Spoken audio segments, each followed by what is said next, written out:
The year is 1805. The place is Austerlitz. Imagine a cold, gray morning in December. A thick fog clings to the ground like a wet blanket. You cannot see the man standing 5 feet in front of you. On one side, the Russian Tsar and the Austrian Emperor. They have 85,000 men. They are confident. They think they have trapped the French. On the other side, Napoleon Bonaparte. He has fewer men. He looks tired. He has retreated for days, acting like a man who is afraid to fight. But it is a lie. It is a masterpiece of deception. Pause. 1 second. Napoleon stands on a small hill. He is watching the fog. He is waiting for a sign. He has intentionally left his right flank weak. He wants the Russians to see it. He wants them to leave the high ground, the Pratzen Heights, to attack his wing. Down in the valley, the Russian columns begin to move. They descend from the heights, thinking they are about to crush the French. They are walking straight into a trap. Pause. 1 second. Napoleon turns to his commander, Marshal Soult. He asks a single question. "How long will it take your men to reach the top of those heights?" Soult replies, "Less than 20 minutes, sire." Napoleon looks at his watch. He looks at the gray sky. He says, "Wait. When the enemy is making a mistake, we must not interrupt him." Pause 2 seconds. Then it happens. The sun of Austerlitz. The golden orb of the sun finally breaks through the mist. The fog vanishes in an instant. The battlefield is revealed. Napoleon sees exactly what he hoped for. The center of the Allied army is empty. The Russians have moved too far to the left. Napoleon raises his hand. He gives the order. Go! Thousands of French soldiers emerge from the valley. They are not retreating. They are sprinting up the hill. The Russians are horrified. They look back and see the French flags flying where their own cannons used to be. The Allied army is cut in half. The center has collapsed. Pause 1 second. The retreat turns into a disaster. The Russian soldiers flee across the frozen lakes. Napoleon orders his cannons to fire, not at the men, but at the ice. The ice cracks. The freezing water swallows the horses and the guns. By sunset, the Third Coalition is dead. The war is over. Napoleon rides across the field. He is 36 years old. He has just won the greatest victory of his life. He tells his men, "Soldiers, I am pleased with you. It will be enough for you to say, 'I was at the Battle of Austerlitz,' and people will say, 'There is a brave man.'" Pause 3 seconds. The sun of Austerlitz had set, but for Napoleon, the era of empire had only just begun. This version is expanded to meet your length requirement while keeping the TTS-friendly structure. I have used short, punchy sentences and phonetic markers to ensure a smooth, dramatic reading. Start audio. Pause 2 seconds. The year is 1805, December 2nd. The location is the rolling hills of Moravia, near a small town called Austerlitz. It is cold. A biting, bone-chilling cold that freezes the breath in your lungs. Two great powers are about to collide. On one side, the Third Coalition, the Russian Tsar, Alexander I, the Austrian Emperor, Francis II. They have 85,000 men. They have the high ground. They have the pride of old Europe. On the other side, the French, led by a man who was a common soldier only years before, Napoleon Bonaparte. Pause 1 second. Napoleon is a master of the mind. For weeks he has played a game of cat and mouse. He has made himself look weak. He has ordered his troops to retreat in plain sight of the enemy. He sent his diplomats to the Tsar to talk of peace. He acted nervous. He acted like a man who was afraid to fight. The Tsar fell for the bait. Alexander is young. He is hungry for glory. He looks at Napoleon and sees a little corporal who is finally cornered.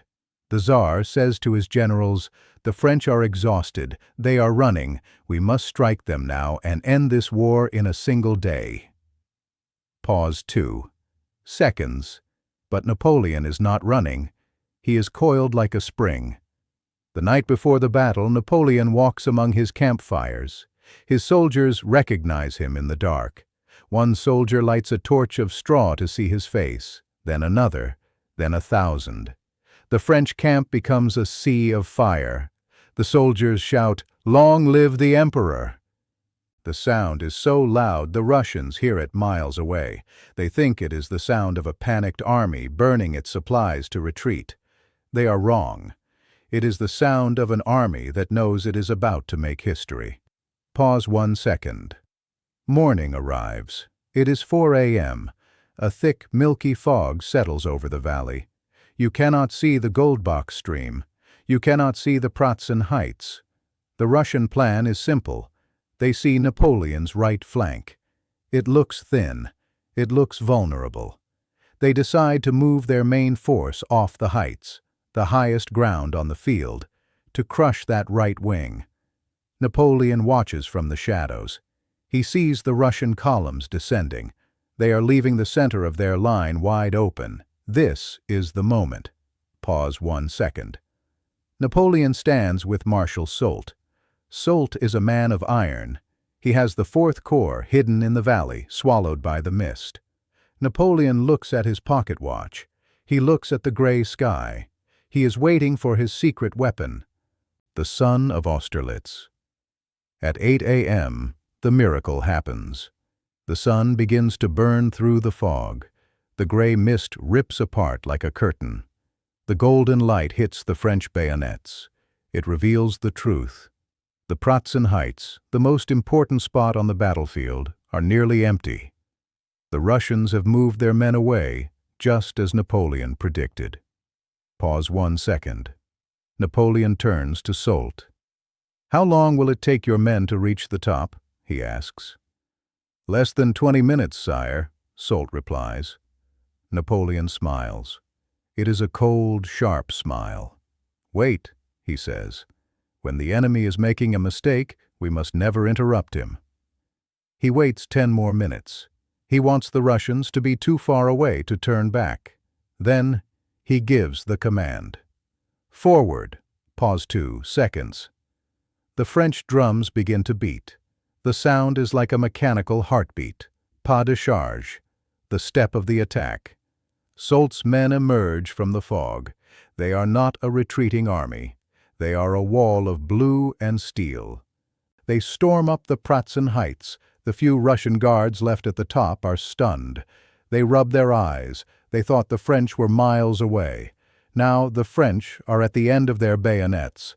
The center of the Allied army is shattered. The greatest battle has become a slaughter. Pause 1 second. The Russian Tsar watches in horror. His army is being cut in two. His left wing is trapped. His right wing is fleeing. The Russian soldiers try to escape across the frozen Sachin ponds. They run onto the ice, thousands of men and hundreds of horses. Napoleon watches from his hill. He sees the retreat. He calls to his artillery officers. "Fire at the ice," he commands. The heavy cannonballs fly through the air. They don't hit the men. They hit the frozen surface of the water.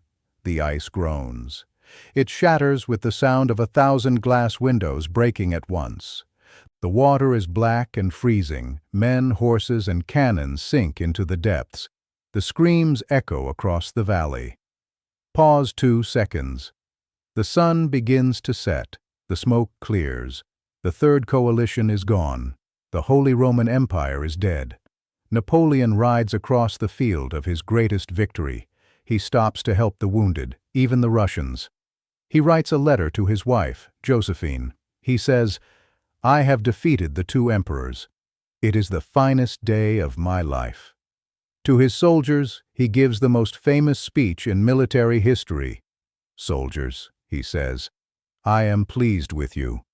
When you return to your homes, it will be enough for you to say, 'I was at the Battle of Austerlitz.' And the world will know you are a hero." Pause. 3 seconds. The sun of Austerlitz had set, but the legend of Napoleon would shine for 100 years.